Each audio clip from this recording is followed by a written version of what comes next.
second program that we're doing together, we're going to introduce some variables and some arithmetic. So like always, we'll start Visual Studio, and I'm going to create a project, File, New Project. I am going to put the project in my desktop Prog 1260 folder, and I'm going to call this one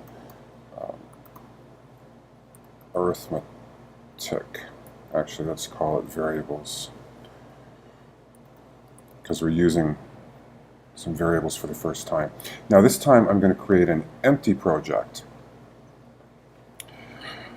And I will just click OK. Now the difference with an empty project, I don't get that Microsoft specific template, so I don't get any starting point. So I have to go here to my solution, I right click, and then go to add, and I'm going to add a new item. So in this case, the new item is going to be a C++ file, and I can call it whatever I want. This is my main file, so I'm just going to call it demo. And I just get a blank screen. So the first thing I'm going to do is add some comments. And if you go to Blackboard, you can copy and paste our standard class header. You need to have a header comment. Okay, and I'll just paste it in, and that's what our standard header comment looks like. Now, my program is always going to start with int main, and I have to have an open curly bracket and a closed curly bracket, and because main is a program that returns an integer, I have to return something, and normally we return 0 to mean everything worked okay. If it's not 0, it's indicating some sort of an error to whoever is running this program. Now I'm going to do some input and output from the console, and in order to do that I need my I/O stream that lets me use cin and cout. So pound include, it's a preprocessor directive to say go and get this, and it's I/O stream.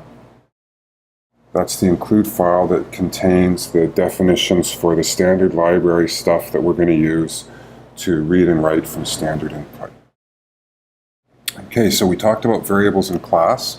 I'm not going to talk much about them here. I'm just going to do the program. So first we're going to create an integer variable called first operand, and then an integer variable called second operand, ending with a semicolon. And I'm going to create another one called sum that I'm going to use, and sum I'm going to initialize. So for addition, subtraction, division, multiplication, those are all binary operations. They take 2 operands, so that's why I have a first and second. But 5 plus 3, plus is the operator or operation, and 5 and 3 would be the operands.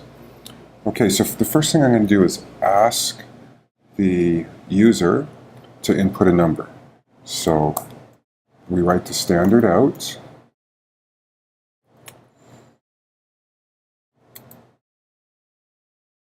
And I'm just going to type in a string. Enter the first number, please. Okay, and I'm not going to put a new line.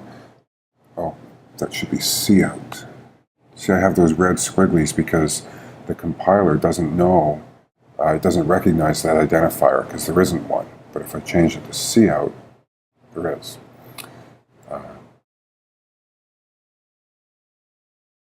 And now I'll do cin, and I'm going to get an integer from the user. I'm going to get the first operand. So that's going to put whatever number the user types into the variable first operand. Okay, and now I'm going to do almost the same thing, so I'm just going to cut and paste to save time. Enter the second operand, and this time I'm going to... Okay, so I print to cout to the console. I ask the user to enter the second operand, and then I read from the console, from cin, and whatever the user types in, I put into my integer variable second operand. Okay, and now I'm going to say, I'm going to use an arithmetic operator, so I'm going to set sum equal to first operand plus second operand. And now I'm going to report my results back to the user. So I'm going to say cout. Oops. The sum is... Okay, now I can send multiple things to this cout object, and I just do it by using this shift operator twice in a row. So the sum ID goes to cout, and then I'm going to, or pardon me, I want to say the sum is, and then I'm going to shift sum over. And I want to put a new line afterwards so that there's a space after my answer.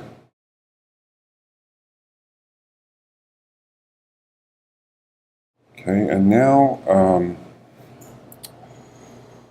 just as a kludge to hold the window open, and in your normal program you wouldn't do this, but as I showed you in class, I need to do something just to keep that window open so I can see the results. So I'm doing this cin, and rather than using this shift operator like we normally do, I'm using the method get, which will get anything, and it's just going to hold that console open until I hit enter. Okay, so let's go ahead and build. And we'll watch the build status. It's succeeded, so we can run it. And let's go ahead and run. So it asks me for the first number. Let's say I'll put in 42. Second number, 73. And sometimes one of these isn't enough. If there's multiple new lines that are stacked up in the input buffer, that it might take two. So let's try that again. 73, 42, and the sum is 115. And it's just waiting because I put those two cin.gets. Okay, and I'm going to put a comment here because this is sort of an unusual thing to do. It's what I like to call a kludge.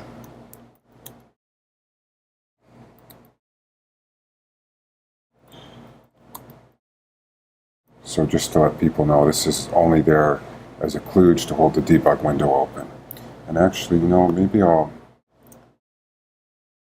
because there's two lines, not one, in that kludge, I'm just going to move the comment there. Okay, so that's